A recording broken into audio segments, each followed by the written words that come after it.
반갑습니다. 신입생 여러분, IT 경영과에 입학을 하고 여러분이 아마 정신이 없을 거예요. 더군다나 이제 그 비대면 수업이다 보니까 교수님하고 이제 오프라인에서 만나서 대화도 하고 여러분과 함께 여러 가지 어떤 즐겁고 행복한 어떤 만남들이 좀 이어졌어야 되는데 지금 뭐 당분간은 이렇게 비대면으로 수업을 할 수밖에 없는 상황이라서 교수님도 좀 안타까워요. 그래서 아마 여러분들이 아마 그 다음 주부터는 비대면인 것이 과목이 이제 몇 개가 있고 나머지 또 뭐 격주로 해가지고 대면 수업을 할 수 있을 거예요. 그래서 대체적으로 보면은 교수님마다 대면이냐 비대면이냐라는 부분들이 조금 이제 선택의 다양성이 좀 있어요. 그래서 여러분들이 대체적으로 이제 학교를 오는 경우가 이게 격주로 아마 오게 돼서 가능한 수업들과 그다음 그렇지 않고 계속 쭉 비대면 수업이 있어요. 근데 교수님은 웬만해서 다 비대면으로 교수님이 수업을 좀 할 예정이에요. 학교에서 전면 이제 대면 수업이다라고 할 때 그때 이제 교수님이 나서서 수업을 할 생각을 하고 있어요. 오늘 여러분 지난번에 의사소통에 대한 부분들을 얘기했잖아요. 근데 그 의사소통이라는 것이 여러분한테 얼마나 중요한 부분인지, 또 여러분이 사회생활을 하면서 또는 인간관계를 맺는 데 있어서 되게 중요한 부분이 의사소통이에요. 그래서 의사소통이라는 것 자체가 여러분이 사회생활을 하는 첫 번째 계단이다 라고 생각이 들면 돼요. 살다 보면 수많은 계단이 이렇게 있어요. 그 계단에는 여러분이 가장 중요시 여겨야 될 몇 가지가 있어요. 여러분이 성공할 사람이면 지식을 쌓기 이전에 먼저 해야 될 것들이 있어요. 그건 뭐냐면은 기본적으로 사람에 대한 예의예요. 예의를 잘 갖추면은 그 예의 때문에 여러분이 여러 사람한테 도움을 받을 수 있는 토대가 돼요.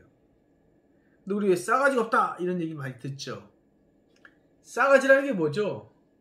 싹이라는 게 새싹 이해가 되시죠? 그 싹이 노랗다. 그러면 싹이 노랗면 죽은 거예요. 그래서 싹이 노랗다. 그러면 더욱 성장하지 못하고 죽는다. 이런 개념에서 보면 굉장히 나쁜 얘기겠죠. 그죠? 그래서 우리가 흔하게 그냥 싹이 싸가지가 된 거예요. 이 싸가지 이런 말에 대한 부분들이 사실 어떻게 보면은 함축적으로 하면 예의를 얘기하는 거예요. 예의가 옛날서부터 예의가 바른 사람은 어떠한 경우도 주변에 사람들이 많아요. 주변에 사람들이 많다는 것은 결국은 도움을 받을 수 있는 인프라가 된다는 거예요. 그러니까 여러분이 지금 이제 고등학교를 졸업하고 대학생활을 이제 시작을 하면서 새로운 세계에 여러분이 이제 경험하게 되는 거예요. 고등학교하고 대학은 뭐가 틀리냐? 대학은 교수님이 얘기했었죠. 스스로 책임지고 스스로 관리하는 거라고. 그래서 여러분이 스스로 자기 경쟁력을 키워나가는 첫 계단이에요. 그 첫 계단에서 무엇보다 중요한 거는 바로 의사소통에 대한 기술이야. 테크닉. 어떻게 의사소통에서 나를 표현할 것인가. 상당히 중요하죠. 그래서 오늘은 의사소통에 대한 개념부터 시작해가지고 의사소통에 대한 기본적인 것, 문서에 대한 부분들, 조직 내 의사소통의 중요성, 또 의사소통의 4가지 기능, 뭐 이런 부분들 가지고 오늘 여러분과 함께 수업을 좀 해보겠습니다. 자, 그러면은 교수님의 수업 방식은 이 앞에 화이트보드가 있어요. 화이트보드에 교수님이 판서를 좀 해가면서 교수님이 예시를 들어가면서 이렇게 수업을 좀 하는데, 이 수업의 가장 그 특징이 뭐냐? 이 과목은요, 여러분이 막 애워야 되는 문제가 아니에요. 애워가지고 암기해가지고 시험 보고 그렇지 않아요. 공감하는 겁니다. 교수님 얘기를 그렇구나, 저렇구나, 맞아, 그것이 중요해, 이렇게 공감을 이끌어내는 게 이 수업의 목표예요. 그러니까 뭐예요? 여러분이 이 교수님 얘기한 거, 교과서 나온 거를 다 받아 적어가지고 애우고 시험 보고 이렇게 1차원적인 수업을 되면 안 된다는 거예요. 나중에 이제 교수님이 중간고사나 기말고사 때 여러분들이 자체적으로 또 토론 주제를 주면 토론을 통해서 어떻게 의사 표현하는지를 교수님이 또 채점을 할 거예요. 근데 교수님이 지나고 나니까 교수님도 대학 1학년 때가 86년이에요. 86년, 1986년인데 86년이면 어때요? 여러분이 태어나기 전이잖아요. 그죠? 86년이 이제 교수님의 대학 1학년 때였어요. 대학 1학년 때 교수님 이제 디자인을 전공했기 때문에 이 86년 1학년 때 가장 신경 써서 했던 일이 뭐냐? 바로 독서였어요. 책을 읽는 거예요. 책을 읽는 게 왜 중요한 줄 아세요? 책은 나보다 더 많이 또 먼저 산 사람들에 대한 경험을 얻는 거예요. 아, 이 사람이 이렇게 살아가지고 그 안에 지혜를 내가 얻는 거예요. 그래서 그걸 나한테 공감을 하는 거예요. 그래서 내가 한 발짝 더 나가는데 이게 디딤돌이 되는 거예요. 우리가 하얀 눈밭이 있어요. 근데 그 눈으로 덮여있기 때문에 그 눈밭이 개울에 살얼음 묻어가지고 눈이 내려있는지 아니면은 아스팔트에 깔려있는 위에 내려있는 눈인지 아니면은 논밭에 뿌린 눈인지 눈이 싹 내리면은 잘 모르잖아요. 근데 그 중에 어느 한 사람이 눈 발자국을 쫙 만들어서 갔어요. 이렇게 쫙 만들어서 갔단 말이에요. 그 눈 발자국을 갔다는 거 뭐냐면 그 발자국을 따라가면 어떻게 되겠어요? 안심이 되는 거예요. 바로 그 먼저 간 눈 발자국. 먼저 간 눈 발자국의 역할이 바로 독서예요.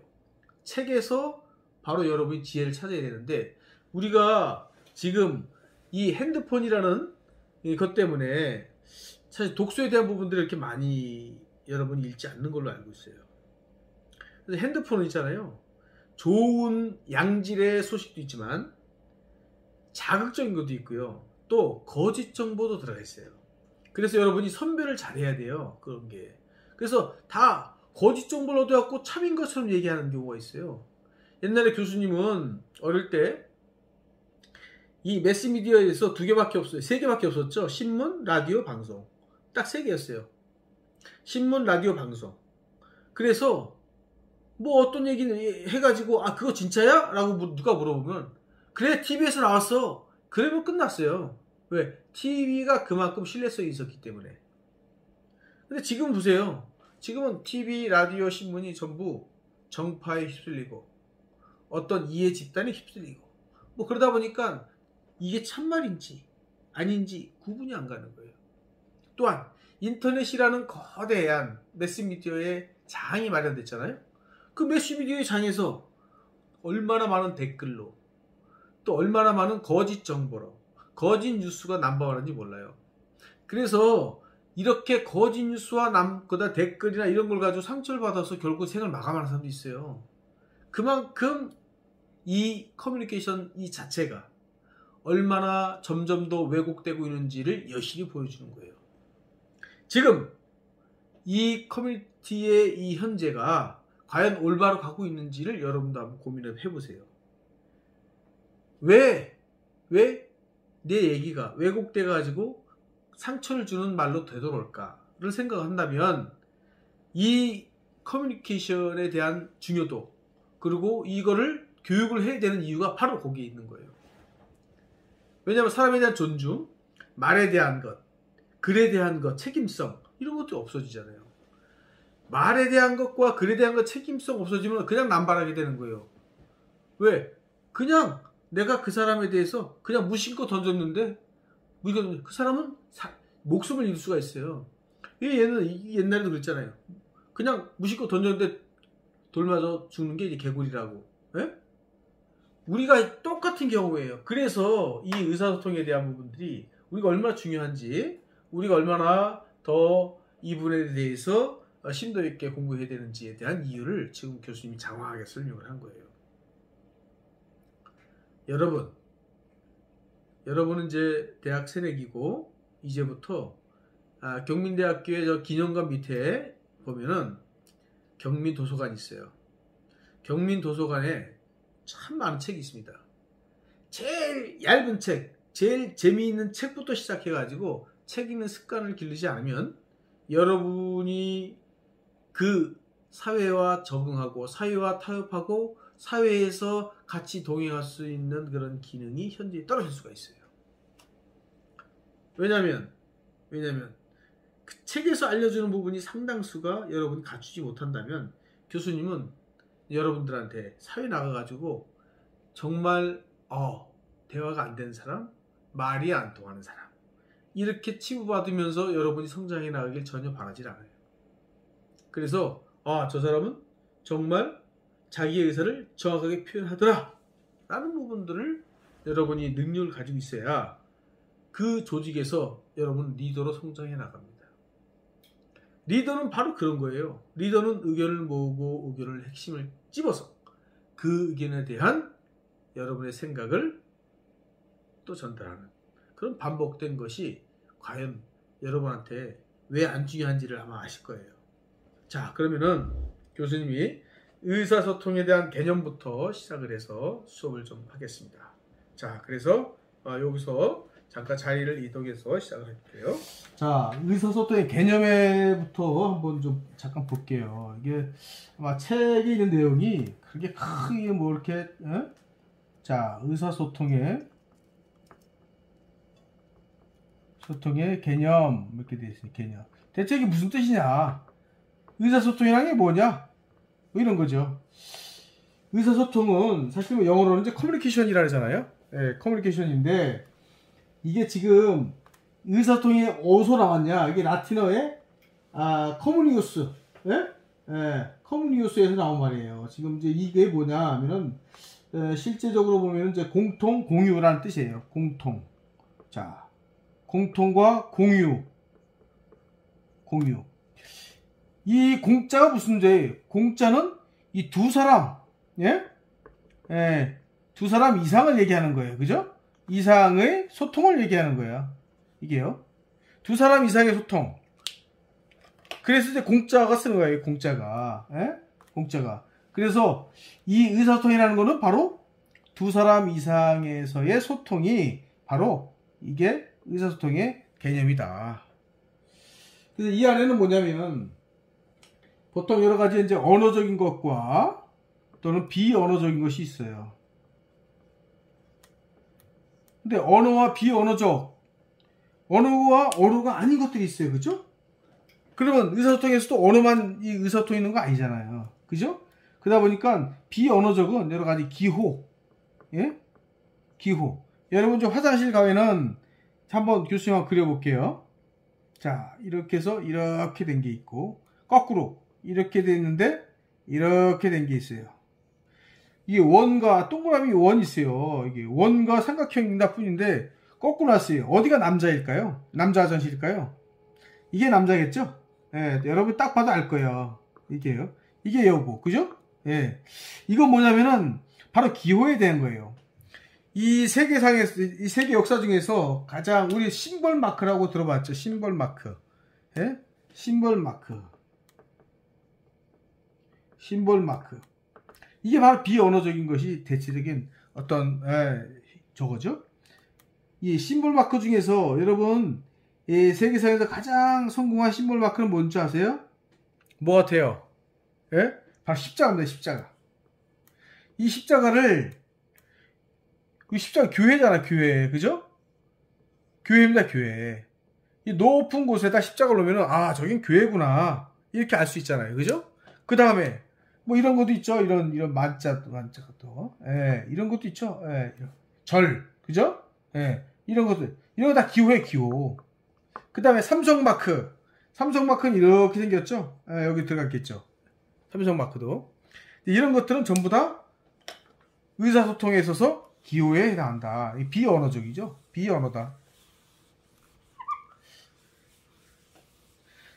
또 하나는 여러분이 흔하게 하는 거는 이모티콘 같은 게 있어요. 이모티콘. 이모티콘. 여러분 많이 쓰이죠? 이것도 비언어적이죠. 비언어적. 이 이모티콘만 봐도 예를 들어서 화가 났다. 화가 났다. 그러면 이제 이런 표정이 있는 거죠. 이렇게.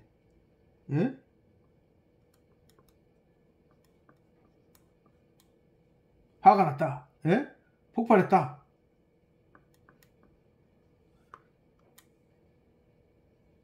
즐겁다. 즐겁다. 예? 즐겁다.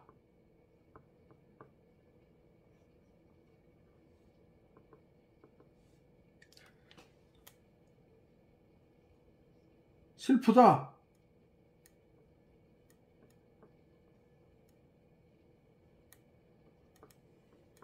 슬프다. 이런 것처럼 이렇게 이모티콘들이 교수님이 뭐 이렇게 급조해서 그렸지만 이런 것들도 우리가 커뮤니케이션을 이루는데 비언어적인 수단이다. 이모티콘 여러분 많이 쓰이잖아요. 그죠? 요즘 이모티콘 정말 잘 나와요. 아주 재밌게. 예? 자, 그 다음에 이게 의사소통이 뭔지 이제 아시겠죠? 의사소통의 개념이라는 것은 바로 이 두 사람 이상의 공유. 그죠? 공유. 그 다음에 뭐였어요? 공통의 커뮤니케이션. 그러니까 내가 이 A라는 사람과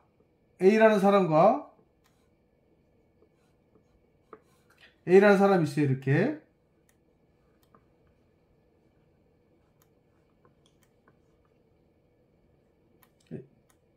B라는 사람이 있어요.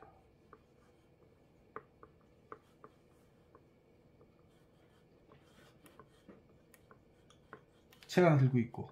예.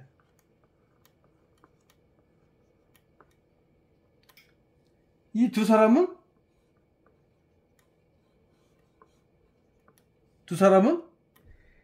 이 사이에 뭐가 존재하냐? 바로 의사 전달에 대한 서로의 소통이 필요한 거예요. 소통. 그래서 의사소통이 뭐냐? 바로 두 사람 이상의 커뮤니케이션을 얘기하는 거예요. 그렇게 간단한 걸 엄청 어렵게 해놨어요. 자, 그러면 이게 의사소통을 하는데 이게 말만 하냐? 말. 이게 이제 언어죠? 언어예요. 언어인데 언어만 있냐? 그렇지 않아요. 비언어도 있다는 거예요. 비언어. 예? 비언어. 뭐냐? 바로 기호. 예? 그 다음에 형태. 문자. 그래서 우리가 이 직접 만나지 않아도 소통이 된다라는 거 뭐냐면 바로 문자가 있기 때문에 가능한 거예요. 문자가 있기 때문에 제주도에 있는 사람과 서울에 있는 사람이 바로 소통할 수 있다는 거예요. 문자이기 때문에. 이 문자가 옛날에 어떻게 했어요? 옛날은 이게 편지로 가죠. 편지를 통해서 물론 시간이 엄청 오래 걸리죠. 의사소통하는 거예요. 편지를 글이니까 이건 글. 난중일기 같은 경우도 이 문자가 없었으면 이순신 장군의 그 심리, 이순신 장군의 어떤 그 여러 가지 어떤 역사적인 어떤 사건들 이런 것들을 끄집어내기가 어렵잖아요. 근데 이순신 장군의 난중일기가 이 전 국민들이 다 아는 내용이에요. 이게 바로 공유예요. 공유. 여기서 얘기하는 공유라는 거예요. 그래서 이 의사소통에는 그러니까 언어잖아요. 언어, 뭐 형태, 뭐 그 다음에 문자, 그 다음에 편지. 이 형태라는 거는 바로 기호를 얘기하는데요. 디자인적인 부분이에요. 이게 컬러. 자, 이 형태가 우리가 보세요. 자, 이렇게 네모난 박스에 동그랗게 돼갖고 이거를 그냥 동그라미예요. 그냥 빨간색으로 다 칠했어요. 이렇게. 우리 이걸 뭐라고 읽죠? 동그라미에 빨간 원이 있다. 뭐라 그래요? 이건 1번이라고 읽어요. 1번. 재팬. 1번. 이건 이미 공유가 됐어요. 공통의 공유. 아, 그렇구나. 에? 누구나 할 수 있게. 우리나라가 왜 코리아예요? 예? 왜 코리아예요? 고려 시대에 이 무역을 통해 가지고 알려진 나라이기 때문에 이 고려가 그대로 영어가 돼 가지고 우리나라가 된 거예요. 그렇잖아요? 그래서 이건 뭐냐면은 그때 당시에 있었던 역사적인 사실 이런 것들을 기반으로 해서 이미지가 고착이 된 거예요. 자, 또 하나는 뭐냐? 자, 빨간색에, 예? 빨간색에, 주로 적색이죠. 예, 적색입니다. 적색. 이 적색을 가지고 있는 여러 가지 감정들이 있어요. 컬러가, 색의 컬러가. 위험, 강조, 뭐 이런 것들 있잖아요. 그죠? 그 다음에, 뭐, 피, 전쟁, 이런 것들이에요. 이런 것들. 예? 그 다음에, 열정, 이런 것들이에요. 그러면 거꾸로. 파란색은 무슨, 파란색은 뭐예요? 바다. 깨끗하다. 차분하다. 이런 거 뭐냐면, 이런 느낌들이, 이런 적색에서 느끼는 이 감정들, 이런 것들이 바로 객관화가 된 거예요. 객관화는 게 뭐예요? 너도 그러니? 나도 그렇게 생각해. 이런 것들이 이미 쫙 이미 보편화가 된 거예요. 보편화가 일종의. 이게 바로 의사소통에 있어서 우리가 이 컬러만 가지고도 서로가 말을 안 해도 글이 없어도 소통이 됐던 거예요. 녹색 하면은 녹색 무슨 이 신호등에서 녹색이 딱 켜졌어요. 근데 그 녹색이 신호등이 이렇게 있어요. 신호등이 쭉 이렇게 있어요. 그러면 하나, 둘, 셋 이렇게 돼. 녹색이 켜 여기가 녹색이겠죠? 네, 녹색이 켜졌어요. 그럼 여러분 어떻게 행동해요? 녹색은 어때요? 지나가나요? 건너가라. 안전에 대한 거 안전. 이건 누가요? 약속이 된 거예요. 약속을 뭐라 그래요? 이건 공유했다. 서로가 공유했다. 공유했다. 이거는 뭐냐? 이게 의사소통에 있어서의 어떤 컬러 형태, 예? 그 다음에 여러 기호, 문자, 뭐 이런 것들이 얼마나 우리가 모르는 많은 것들에서 이게 의사소통으로 비춰지는 거예요. 그러니까 어떤 문제가 생기냐? 의사소통이 꼭 우리는 말과 글로만 알지만 태도에서도 나와요. 태도에서. 뭐냐? 자, 김 과장이 박대리한테 아무 말도 안 했어요. 그런데 박대리가 엄청 기분 나빠했어요. 예? 화가 났다. 뭐냐? 김 과장이 아무 얘기도 없지만 이 형태에서 박대리에 대해서 조롱하는 눈빛을 보였다. 조롱하는 눈빛. 말도 안 하고 글도 없는데 이 박대리를 열받게 하는 거예요. 열받게 했어요. 이게 바로 태도예요. 태도. 회사 생활에서 이 태도는 그만큼 엄청 중요하다는 거예요. 그리고 여러분이 회사 생활하면서 저는 아무 말도 안 했는데요. 저는 뭐 아무것도 안 했어요. 그렇지만 그 사람의 태도를 보는 거예요. 이 태도가 여러분의 숨겨진 의사표현이다. 이렇게 보면 돼요. 태도가. 그래서 의사소통하게 되면은 그냥 말만 잘하면 되지. 에? 글만 잘 쓰면 되지. 절대 아니라는 거예요. 네?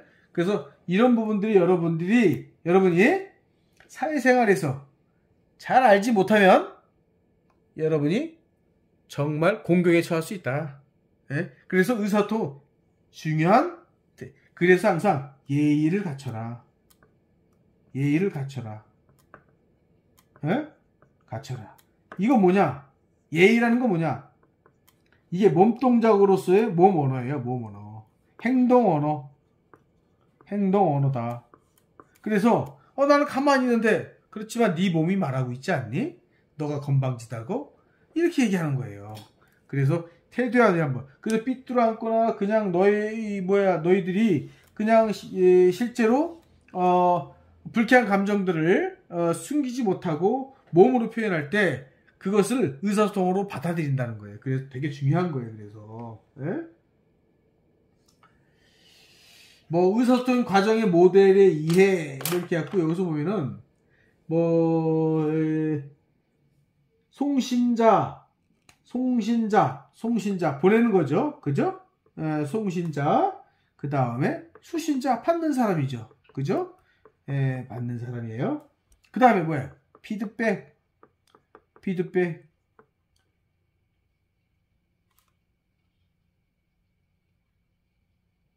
이렇게 보면 되겠죠? 근데 여기서 보면은 피드백 메시지 송신자로 본다면 송신자가 수신자한테 전달되는 거죠. 그리고 수신자로 인해 가지고 다시 피드백을 받는데 지금 이 피드백에 대한 부분들은 반드시 여러분이 의사 전달하고 난 다음엔 의사 전달 후에는 반드시 이 피드백이 존재해요. 그래서 여러분이 A라고 전달했어요. A라고 전달 끝. 아니 끝이 아니에요.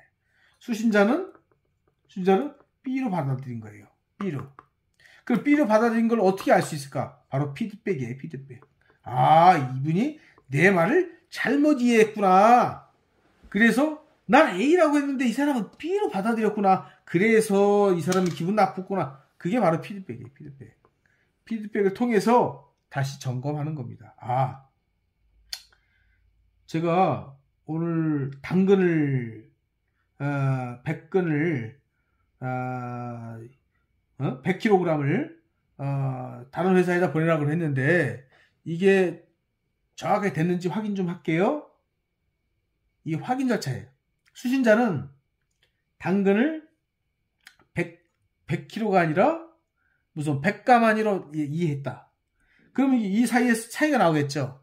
근데 이 피드백 없이 바로 전달과 수신자만의 관계에서 나오게 되면은 바로 여기서 오차가 생기는 오차는 회사에서 큰 손실이 되겠죠. 손실이 되는 거예요. 그래서 이런 어떤 의사소통의 과정에 이런 부분들 세 가지 요인의 상호작용이 되는 거예요. 성격, 가치관, 문화, 경험, 스타일, 상황 등 중간에서 영향을 미쳐요. 여기서 보게 되면 이런 경우가 있어요. 개와 고양이.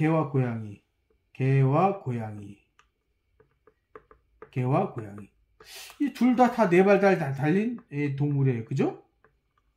네 발 달린 동물이에요. 근데 고양이는 너무나 기분 나쁜 것으로 이해를 하는데 개는 또 너무 좋은 거예요. 똑같은 건데 너무 좋다. 너무 좋아갖고 걔가 고양이한테 했는데 고양이 너무 화가 나는 거야. 이런 경우가 되게 많아요. 우리가 지역에도 이렇게 있으면은 여기 백제 땅, 신라 땅, 그죠? 백제, 신라. 백제와 신라에는 어떤 것이 존재할까요? 지역색이 있어요. 백제에서는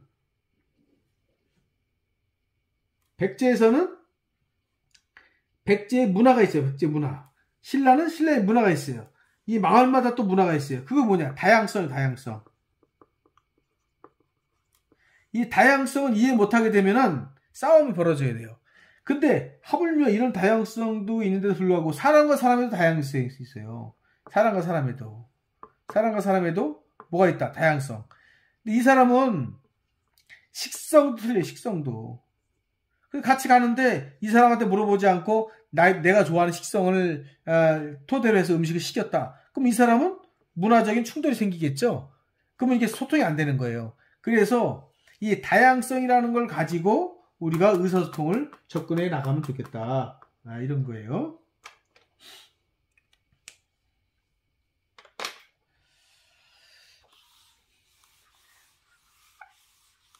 어렵지 않죠? 수업은 어렵지 않아요. 여러분이 근데 어렵지 않은데 되게 중요해. 왜 되게 중요해? 자, 의사소통 원칙이라는 게 있어요. 원칙. 자, 원칙이 있잖아. 의사소통 원칙. 자, 개념이 아니라 이제 뭐다? 원칙이다. 자, 원칙. 자, 원칙. 잘 보이시죠? 원칙. 의사소통을 하는데 가장 중요한 부분들은 명료해야 된다. 명료라는 게 뭐예요? 간단해야 된다는 간단하게. 여러분들 정말 지루한 게 뭔지 아세요? 별 내용도 없는데 그냥 막 주저리 막 얘기하는 거예요. 예? 다 듣고 나면 뭐 남는 게 없어요. 여러분 그런 경험 겪어봤죠? 주저리 막 엄청 얘기를 해요. 그렇지만 그 안에 대체 뭔 얘기하는 거야? 어? 예, 간단하지 않아서 돼요. 간단명료라는 게 있어요. 간단명료. 예, 간단명료. 의사소통의 가장 원칙은 바로 간단하게. 주저리 길게 하는 거 안 좋아요. 회사에서 무지하게 싫어해요. 여러분이 핵심적인 것만 얘기하세요. 핵심적인 거. 두 번째 뭐냐? 일관성이 뭐예요?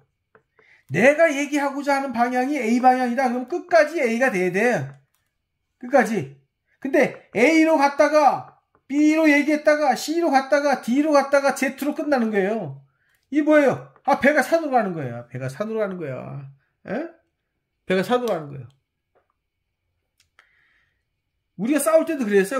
우리 싸울 때 예를 들어가지고 연인들이 아이스크림 가지고 하나 싸웠어요. 아이스크림 가지고. 내가 좋아하는 아이스크림 왜 안 사왔냐? 근데 아이스크림 갖고 싸웠는데 결국 나중에 뭐냐? 옛날에 기분 나쁜 거 다 끄집어내는 거야. 그때 너 아이스크림 말고 새우깡 사오라 했는데 감자깡 사왔지 않니? 넌 왜 자꾸 그러니? 그러면서 그때까지 끌고 가는 거예요. 그러니까 이 아이스크림에서 감자깡까지 가는 거야. 감자깡까지. 여기서 끝을 내야 돼. 일관성 있게. 내가 얘기하고자 하는 거는 A는 A로 끝내라.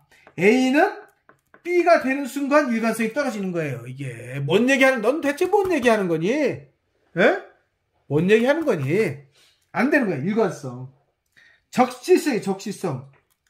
이게 뭐야? 시의 적시라는 거야. 시의 적실. 시적절. 시의. 뭐냐? 때시. 이게 뭐냐? 지금 꼭 해야 될 얘기를 해야 돼. 지금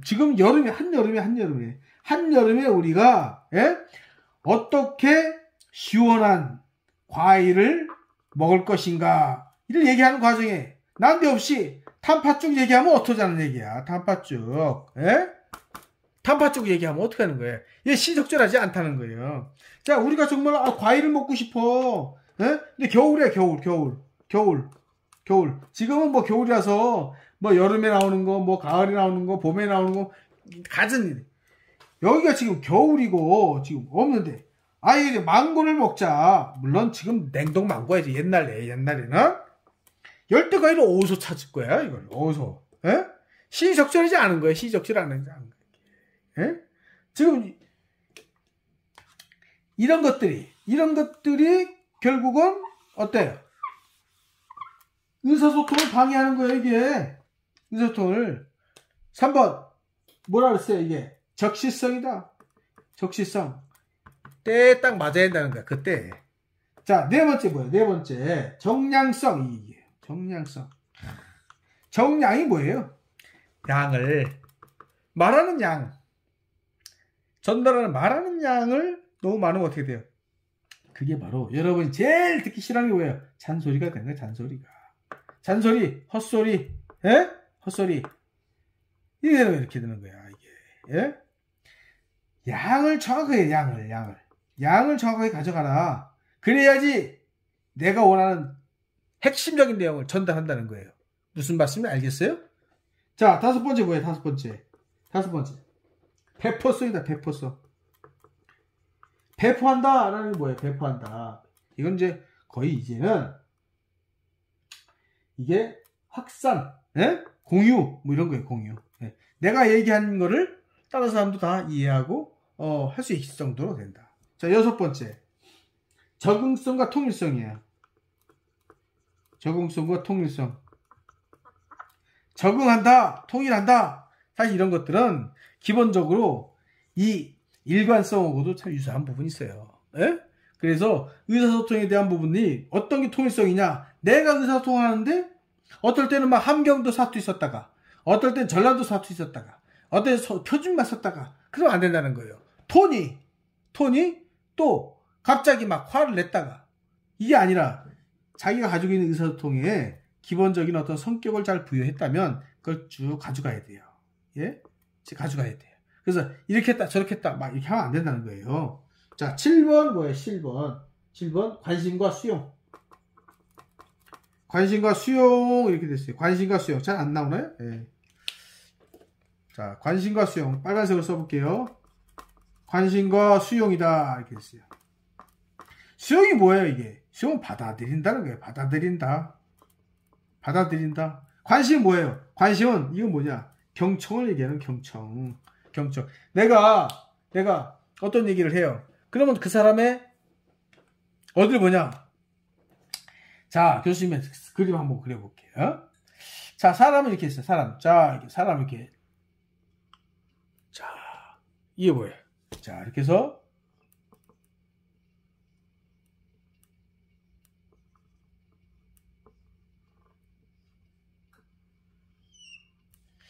자, 여기 쭉 쳐다봐 이렇게. 누굴 보냐? 말하는 사람을 눈을 보는 거예요. 말하는 사람의 눈을 본다. 눈을 보고 있는 거야. 눈을 보고. 입꼬리는 항상 위쪽으로 살짝 올라가 있게. 보이시죠? 이렇게 올라가 있는 거. 예? 이렇게. 예?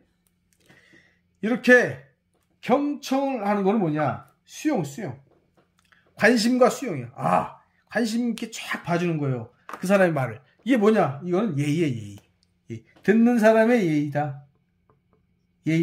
듣는 사람의 예의. 그래야 내가 하고 싶은 얘기를 더 해요. 이게 바로 뭐예요? 의사소통의 원칙이다. 이런 원칙을 지켜나가면 여러분이 이 과목 다 끝난 거야, 이거. 예? 공부하지 않아도 돼, 이제. 이거만 하면은. 예?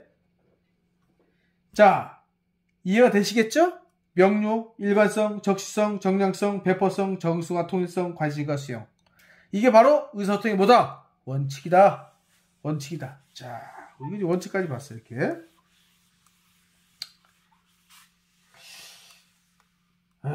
그 다음에 의사소통 능력의 정의와 구성에서 보면 지금 11페이지 교과서 11페이지 볼게요. 자, 교과서 11페이지 교과서 봤죠? 여기 이 부분을 얘기하는 거야. 표 11번에 1-1이에요. 11페이지에 문서 이해 능력이라고 있어요. 문서 이해 능력. 자, 문서 이해 능력.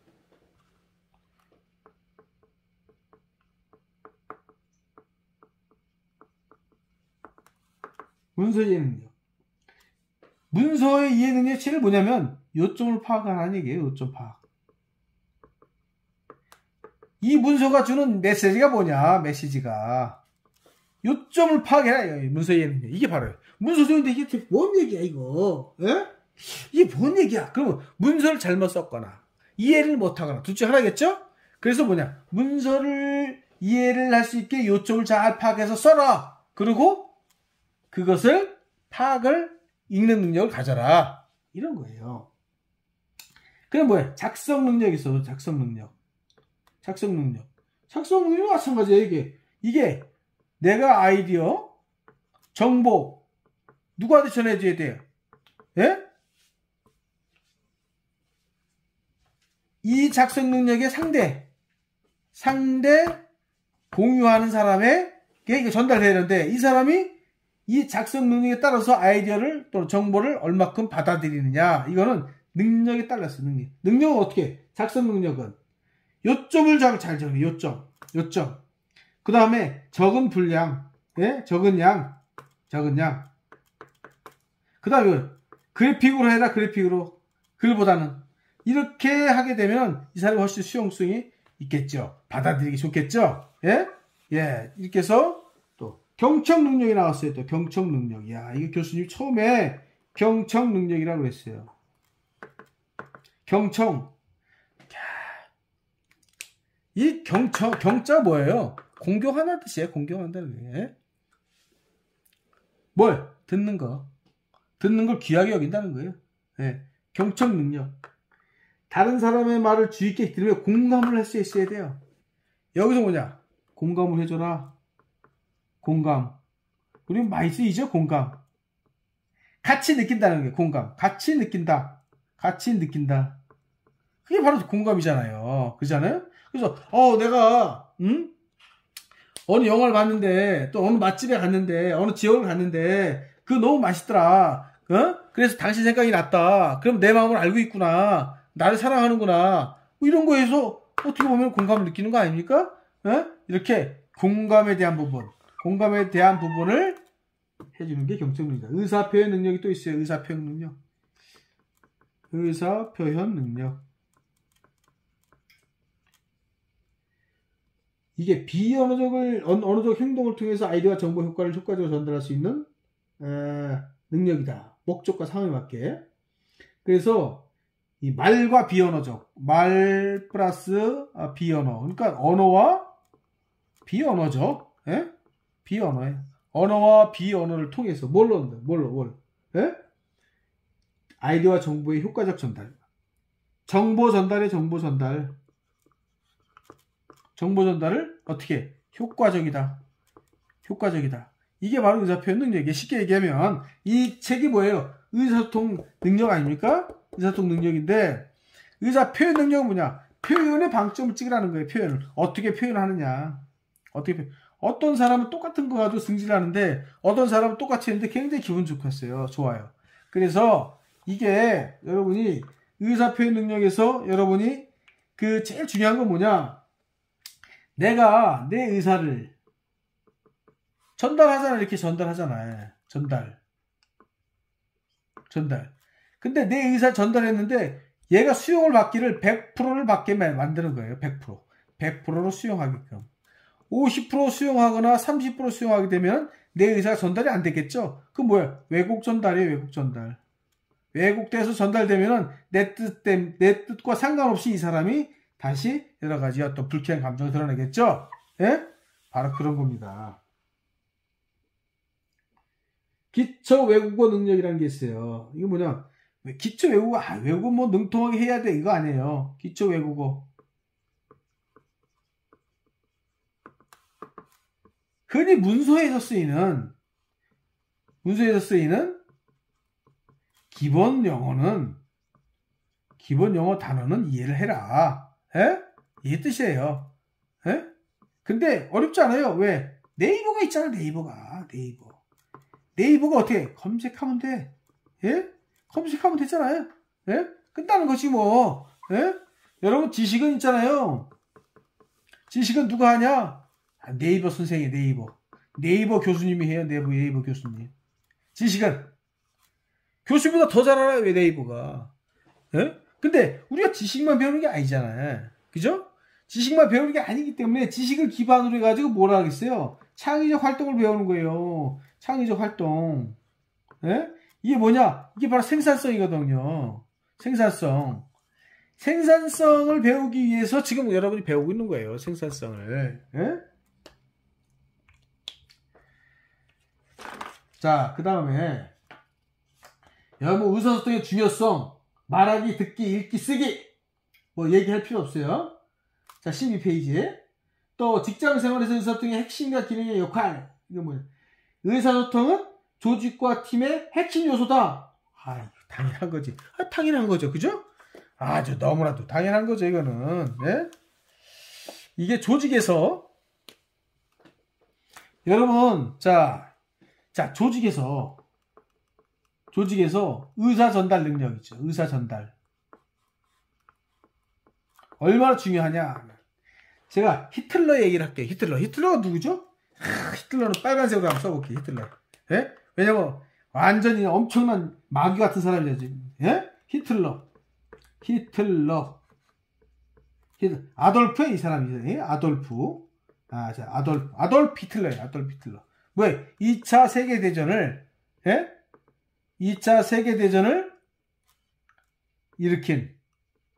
일으킨 전범이에요. 전범. 2차 세계대전을 일으킨 전범이에요. 히틀러가. 이 히틀러가 누구예요? 유태인을 사귀었어. 유태인 학살. 유명하잖아요. 이게. 유태인 학살. 이게 중요한 게 아니라 히틀러는 아주 가난하지 않았어요. 세관, 이거 세무공무원이죠. 아버지가 세무공무원. 이게 세관이라 세관. 세관의 아들로 태어났다. 아들로 태어났죠. 딸이 아니니까. 예, 아들로 태어났어요. 이 히틀러는 아버지가 일찍 죽고, 어머니도 죽었겠죠? 예. 그래서 얘 혼자서 오스트리아 빈에서 살았어. 오스트리아 빈에서 살았어요. 여기서 뭐 먹고 살았냐? 그 도시에 건물을 그려내. 건물을 그려서 엽서를 파는 일이었어요. 엽서를 판다. 예. 건물을 그려서 엽서를 파는 일을 했어요. 예? 그래서 먹고 살았어요. 얼마나 힘들겠어요. 예? 미술학교를 가려고 했는데 건번이 떨어졌어요. 히틀러가. 근데 교수님 왜 히틀러 얘기를 여기서 해요? 왜 히틀러? 의사 전달이 얼마나 중요한지 보는 거예요. 히틀러가 1차 세계대전 때 철십자 훈장을 받고 2차 세계대전 일어나기 전에 독일이 일단 패망을 했잖아. 1차 세계대전에. 독일이 어떻게 됐어요? 완전히 배상을 엄청 했다고요. 프랑스에, 영국에, 미국에, 주변 강대국한테 다 배상을 했단 말이에요. 하물며 땅까지 뺏겼어요. 그럼 어떻게 독일 국민도 됐어요? 독일 국민은 자존심이 바닥으로 떨어진 거예요. 이게 바닥으로 떨어진 거예요.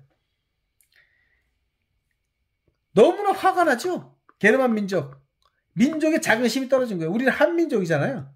게르만 민족의 자긍심 그냥 바닥에 떨어진 거예요. 근데 히틀러는 어떻게 했냐? 바로 연설이 귀재. 이 연설을 들어보면은 사람들 선동가. 사람들이 원하는 아픈 것을 찌르고 아픈 것을 통해서 이 사람을 공유를 만들었어요. 공유. 그리고 공감을 만들어냈어요. 공감. 그래서 나중에 총통이 되죠. 총통이 됩니다. 그만큼 이 의사 전달 능력이 조직에서 얼마나 중요한지를 적당한 예인지 모르겠지만 히틀러의 예를 보면 우리가 가늠이 된다. 교수님 위에 보고 있어요. 여기서 보게 되면은 자, 교수님 읽어볼게요. 12페이지인데 효과적이고 원활한 의사소통은 조직과 팀의 핵심 요소다. 당연하죠? 여기서 보면 자신의 생각과 느낌이 효과적으로 표현하는 것과 타인의 생각과 느낌, 사고를 이해하기 위한 노력은 개인은 물론이고 조직이나 팀의 성과를 위한 핵심 요소다. 이렇게 돼 있어요. 핵심 요소다. 바로 조직에서 요구하고 있는, 조직에서 필요로 하고 있는, 조직이 공감하는 것들을 끌어내는 데는 의사소통이 가장 중요한데 그 중에서 이 히틀러는 연설을 택한 거예요. 나중에 이 히틀러는요. 여기서 총리가 돼요. 총리가 되고 총통이 또 돼요. 총통은 쉽게 해서 대통령을 얘기하는 거예요. 이때는 이미 이미지를 또 만들었어요. 이미지. 그래서 머리 모양, 코수염. 히틀러가 이렇게 생겼죠? 이렇게 생겼잖아요. 이렇게. 이렇게 해서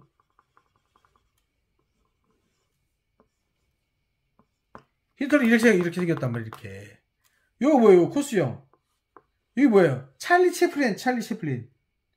찰리 채플린을 모방한 거예요. 이게. 왜? 찰리 채플린의 이 코수염이 이미 대중화됐기 때문에 모방한 거예요. 이미지를. 그러니까 이미지도 같이 만들었어요.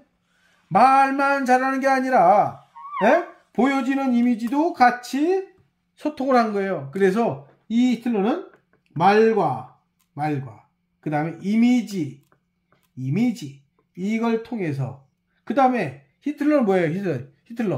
히틀러는 이렇게 됐죠. 이렇게 어떻게 된 거예요? 이렇게 해가지고 나치를 만들었죠. 나치. 그리고 격려할 때는 이게 팔 따가갖고 이렇게 딱, 예? 하이, 들어! 이렇게 됐죠. 이거 다 이미지예요, 이미지. 이런 거. 이미지. 이미지로 소통하는 거예요, 소통. 이미지로 소통하는 거예요. 그래서, 히틀러 얘기했지만, 조직에서의 의사소통 능력은 그 사람이 가지고 있는 능력을 체킹을 할 수 있는 중요한 요소다. 이렇게 보면은 틀리지 않아요. 교수님이 13페이지 사례를 한번 볼게요. 자, 꿈나라 어린이집의 김 원장님. 평소 되게 너그럽고 인자한 성품이에요. 원생은 물론이고 수녀에게도 인기가 좋아요. 왜? 너그러우니까. 그런데 요즘 끊임없이 쏟아나오는 어린이집 내 아동학대 이슈로 잔뜩 예민해졌어요. 요즘 아동학대 많이 일어날 때, 그 전에 막 TV에서 막 그 어린이집 막 그 교사가 팽개치고 때리고 막 구박하고 막 이래서 막 문제가 많이 됐잖아요. 막 그런 것 같아요. 자꾸 걸려오는 학부모의 문의전화 CCTV 설치를 늘려달라. CCTV 설치를 늘려달라면 돈이 들어가니까 이제 스트레스를 받는 거예요. 그래도 나중에 3일 뒤에 예정된 재롱잔치 준비도 잘 되고 있지 않아가지고 스트레스에다가 재롱잔치 준비도 잘 되고 있지 않고 해서 이 불똥을 원내선생님한테 튀었어요. 그래서 아침 회의 시간에 선생님 모아놓고 언성을 높였어요. 대체 뭐 하는 거야 이거 지금? 이거밖에 못해? 이렇게 얘기를 한 거예요. 분위기는 갑자기 무거워졌죠. 모두가 눈치를 보면서 하루를 시작을 했어요. 퇴근 무렵에 원장님이 손수 손편지를 다 썼어요. 선생님 한 분 한 분에다가. 그래서 한 명이 나눠주고 따뜻히 안아주었어요. 평소에 고마운 마음과 선생님의 장점을 칭찬한 내용이 담아가지고 박 선생님은 아이들한테 되게 사랑스럽고 이런 부분 되게 좋았습니다. 오늘 하루에 여러분에게 언성을 높이고 저도 마음이 되게 무거웠어요. 모두가 잘해보자고 하는 건데 제가 아침에 좀 예민해서 필요 이상으로 분위기를 좀 어렵게 만들었네요. 우리 내일은 모든 걸 잊고 새롭게 웃는 얼굴로 마주해요. 라고 쓰였어. 상사가 자기 자신의 실수를 인정하고 인간적인 매력을 어플했을 때 직원들은 그 진심을 이해하고 상사를 이해하게 된다. 이 과정에서 진정한 충성심이 나온다. 뭐냐면요, 이게요. 현란한 말솜씨가 아니에요. 현란하다. 현란하다. 말솜씨. 예? 현란한 말솜씨. 이거는 의사 전달이 돼요. 그죠? 의사 전달. 그렇지만 진정성 있는 것, 진정성 있는 언어, 이거는요 감동을 불러일으킵니다. 틀려요. 이거는 기술적이다. 이거는 감동적이다. 바로 여러분은 같은 의사 표시를 해도 진정성 있는 언어를 써야 된다. 또는 비언어로 써야 된다. 이런 의사소통을 통하면 뭐가 생겨요? 바로 감동이 만들어지. 감동. 여러분 감동 좋아하죠? 감동 좋아하죠? 내가 왜 사느냐, 사람을. 에? 내 인생에서 내가 왜, 이 세상에서 내가 왜 태어났냐? 여러분 뭐라 그럴 거예요? 교수님이 그래요. 다른 사람한테 감동을 주기 위해서 태어났습니다. 라고 하면 이 얼마나 아름다워요. 그죠? 제가 작은 재주를 가지고 있어요. 그 재주 가지고 감동을 줬다면 그만큼 행복한 게 더 있어요. 그렇죠? 바로 나는 세상에 태어난 이유가 감동을 주기 위해서 태어났습니다. 감동을 주기 위해 태어났습니다. 이 정도는 돼야 된다는 거예요. 여기서 얘기하는 게 바로 그거예요. 감동 있는 의사소통을 해라. 감동 있는 의사소통을 해라. 그런 겁니다.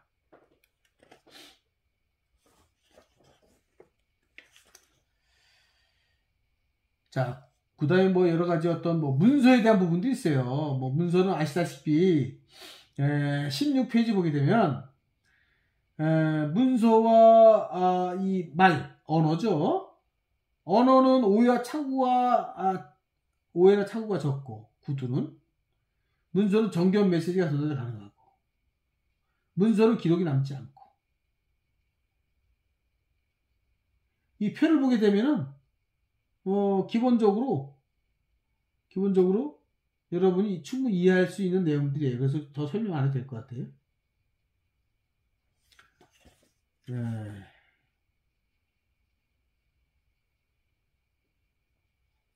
자, 마지막으로 의사소통의 유형을 한번 볼게요. 공식적인 의사소통이라는 게 있어요. 공식적. 누가 누구에게 무엇을 어떻게 전달해. 육하 원칙이야. 공식은요, 공식적은 다 육하 원칙이에요. 응? 육하 원칙. 육하 원칙. 그죠? 네. 누가 누구에게 무엇을 어떻게 왜 이런 것들이잖아요. 언제 이게 뭐냐, 이게 바로 공식 문자 쓰는데 기본이에요. 이건 네? 명확하냐, 명확해 의사소통 능력은 바로 이 기술적, 그게 바로 여기에 들어가 있는, 여기에 들어가 있어요. 여기 이 기술적 현란하다, 문서를 얘기하는 거예요. 기술적인 문서다. 그래 바로 육하 원칙이 나오는 건데, 그게 바로 이런 거예요. 기술적인 부분들. 네? 단점이 뭐냐, 융통성이 없어요. 네, 융통성이 없어요. 뭐 사전에 예견하고 합리적 의사소통이 완전 이런 건 불가능해. 비공식 의사소통이 뭐냐라는 건, 이건 통제하기 어려워요. 또 왜? 이거는 비공식이다 보니까 공식적인 권리관계를 파괴하고 조정을 또 곤란하게 만들고 있어. 그렇지만 장점이 뭐냐면 감정을 잘 나타내. 감정을 잘 나타내. 그래서 심리적으로 접근할 수 있어. 심리적으로 접근할 수 있어요. 그런 거, 이거 뭐 별 중요하지도 않아요. 이거 뭐 여러분 다 알 거예요, 아마 이게. 자, 그 다음에 별 중요한 거 없어요, 이제. 오늘, 자, 교수님이랑, 자, 여기까지 수업을 하고요. 자, 한번 교수님, 여러분하고 의사소통에 대한 개념이나 또 뭐 여러 가지 어떤, 의사소통의 어떤 여러 가지 사례를 들어서 여러분과 같이 공부를 해봤어요. 저녁에 찍으니까 교수님 무지하게 피곤하네요. 저녁에 찍으니까. 이게 보통 힘든 일이 아니에요, 이게. 왜냐면 여러분이 있으면은 여러분한테 물어보기도 하고 그러는데, 혼자 계속 떠들어야 돼. 일종의 약장수 같아. 이게 팔릴 때가 있는 거야. 그냥 벌써 지금 1시간째 여러분 계속 떠드는 거예요. 여기 막 입이 타가지고 다음에 물 좀 넣고 그냥 이렇게 해야 될 것 같아요. 너무 힘들고. 여러분, 그렇지만 오늘 여러분한테 1시간 동안 무지하게 많은 얘기를 했지만 핵심적인 것을 잊지 말아야 돼요. 의사소통이 왜 중요한지 아시겠죠? 의사소통 때문에 사람이 신세가 망치는 경우가 많아요. 그리고 말에 대한 부분들, 다시 말에는 향기가 있다는 얘기를 했어요. 말에 향기가 있어요. 말에서 똥냄새가 날 수 있어요. 말에서 꽃향기가 날 수 있어요. 그거는 여러분이 어떤 말을 쓰고 어떤 어휘를 쓰고 어떤 단어를 쓰느냐에 따라서 향기냐 똥냄새냐 완전히 달라지는 거예요. 그래서 우리는 이러한 멋진 말, 감동적인 말을 만들기 위해서 뭘 해야 돼요? 독서를 많이 해라. 독서를. 경민도서관 가서 책을 하나씩 빌려가면서 독서하면서 여러분이 정말 근사한 의사소통을 하는 사람으로 성장해 나가길 진심으로 바랍니다. 여러분 수고 많으셨고요. 다음 시간에 또 만나겠습니다.